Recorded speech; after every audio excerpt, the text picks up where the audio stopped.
যে জায়গায় আছি ভাই, পরিষ্কার পরিচ্ছন্ন বাংলাদেশ চাই। ১৭ বছর পর দেশের মাটিতে আসলেন বিএনপির ভারপ্রাপ্ত চেয়ারম্যান জনাব তারেক রহমান। তিনি ৩০০ ফিটের পূর্বাচল এলাকায় লক্ষ লক্ষ মানুষের সামনে বক্তৃতা দিলেন দেশবাসীর উদ্দেশ্যে।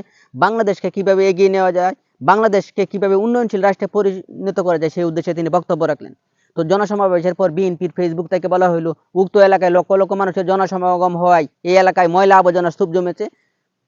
বাংলাদেশ বিএনপি স্থানীয় নেতাকর্মীদের উদ্দেশ্যে সেসব ময়লা অপসারণ করবে এবং আজকের মধ্যেই এই ৩০০ ফিট এলাকা পরিষ্কার পরিচ্ছন্নতা হয়ে যাবে।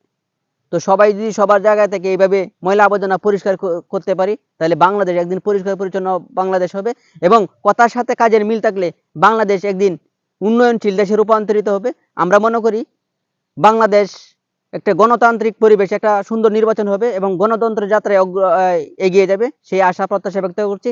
আমরা চাই সবাই সবার জায়গা থেকে সবার এলাকা সবার শহর যেন পরিষ্কার পরিচ্ছন্নতা রাখি। বিএনপির নিজ উদ্যোগে ৩০০ ফিট এলাকা পরিষ্কার পরিচ্ছন্নতা করা নিশ্চয়ই একটি ভালো কাজ এবং ভালো কাজ যে দলই করুক, আমরা সেই সব ভালো কাজকে স্যালুট জানাই, ধন্যবাদ জানাই। পরিশেষে বলতে চাই, আমরা যে যেখানে আছি ভাই, পরিষ্কার পরিচ্ছন্ন বাংলাদেশ চাই।